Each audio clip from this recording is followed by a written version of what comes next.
জোয়ার ভাটা কে করেন? কে করেন জোয়ার ভাটা? আল্লাহ রাব্বুল আলামিন জোয়ার ভাটা করেন। ওইটা আপনি আমি যদি চিন্তা করি তাহলে আপনি আমি চিনতে পারবো যে মাওলার পরিচয় কি, মাওলা কে। আপনি আমি চিনতে পারবো যে মাওলা কে। তো আপনি আমি যে আল্লাহ রাব্বুল আলামিনের ইবাদত করি, এতটুকু চিন্তা করলে তো আপনি আমি বুঝতে পারি যে মাওলা একজন আছে, মাওলা একজন আছে।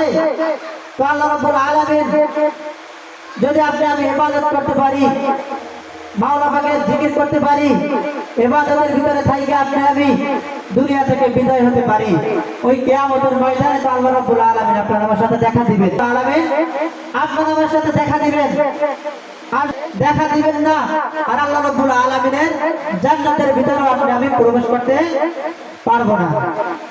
জান্নাতের ভিতরে আপনি আমি কেউ প্রবেশ করতে পারবো না।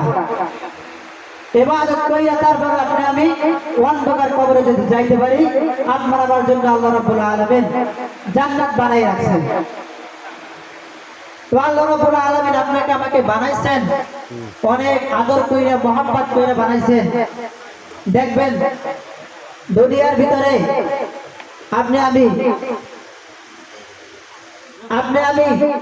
আল্লাহ রাব্বুল আলামিনের ইবাদত করি, আপনি আমি চিন্তা করতে পারি যে আল্লাহ রাব্বুল আলামিন হয়তো আমাদেরকে ভালোবাসেন না।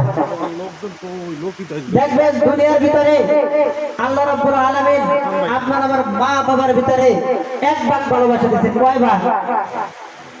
আল্লাহ রাব্বুল আলামিন যদি মায়ের ভিতরে এক ভাগ ভালোবাসা দেওয়ার কারণে মা সন্তানকে ছাড়া কিছু না বুঝতে পারে, মা সন্তানকে ছাড়া কিছু বুঝে না, যখন দেখবেন সন্তান কোনো বিপদের ভিতরে পড়ে যায়, দেখবেন মায়ের কলিজার ভিতরে কিন্তু আগে আঘাত লাগিয়ে যায়। তো আল্লাহ রাব্বুল আলামিন ওই মায়ের ভিতরে এক ভাগ ভালোবাসা দেওয়ার কারণে যদি সন্তান বিপদে পড়ে মা আগে টের পেয়ে যায়। এক ভাগ ভালোবাসা দেওয়ার কারণে দেখবেন সন্তান যদি কোনো আগুনের ভিতরে পড়ে যায়, দেখবেন মা কিন্তু সে চিন্তা করে না যে আমি আগুনের ভিতরে ঝাঁপ দিলে আমি দুনিয়া থেকে বিদায় হয়ে যাব।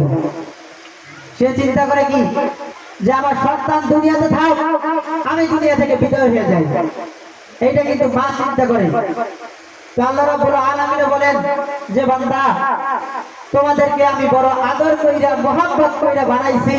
আমি আল্লাহ রাব্বুল আলামিন চাই না যে আমার কোন বান্দা জাহান্নামের ভিতরে যাক। আল্লাহ রাব্বুল আলামিন বলেন যেরকম ভাবে তোমার মাকে তুমি মা বলে ডাক দিলে তোমার মায়ের কলিজা ঠান্ডা হয়ে যায়, হয় কি হয় না? দেখবেন সন্তান যখন মাকে মা বলে ডাক দেয়, মায়ের কলিজা যেরকম ভাবে ঠান্ডা হয়ে যায়।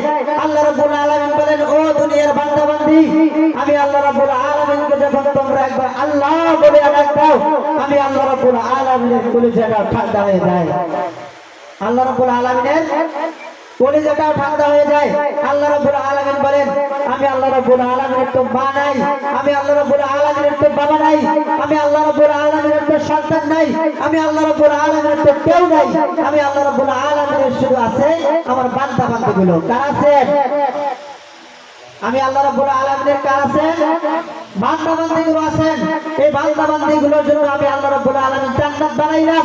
যদি বান্দা বান্দীগুলো জান্নাতের কাজ করে আসতে পারে, আমি আল্লাহ রাব্বুল আলামিনের বান্দাকে আমি জান্নাত দিয়ে দেব। আল্লাহ রাব্বুল আলামিনের কাছে পয়গম্বর সাল্লাল্লাহু আলাইহি ওয়াসাল্লাম বললেন যে আমার উম্মতের তো হায়াত কম, বান্দা বান্দি তো ইবাদত করবেন, অন্য অন্য নবীদের তো হায়াত বেশি ছিলেন, তারা ইবাদত করতে পারছেন, আমার উম্মতের হায়াত কম, তারা কিভাবে ইবাদত বেশি করবেন? পয়গম্বর সাল্লাল্লাহু আলাইহি ওয়াসাল্লামকে আল্লাহ রাব্বুল আলামিন বলেন তোমার উম্মতের হায়াত কম, কিন্তু তোমার উম্মতের ইবাদতের ভিতরে বরকত বেশি, ইবাদতের ভিতরে বরকত বেশি। হায়াত কম হলেও যদি আপনি আমি ইবাদত করতে পারি, আল্লাহ রাব্বুল আলামিন ইবাদতের ভিতরে বরকত দিয়া তার থেকেও বেশি বানাই দিবেন। তো আপনি আমি পয়গম্বরের সুন্নতের ভিতরে যদি আঁকড়ায় থাকতে পারি, পয়গম্বরের সুপারিশ আপনি আমি ওই কিয়ামতের ময়দানে আপনি আমি পাবো। ওই কিয়ামতের ময়দানে অন্য অন্য নবীরা দেখবেন ইয়া নাফসি বইলা চিৎকার করতে থাকবেন, কিন্তু আপনার আমার মায়ার নবী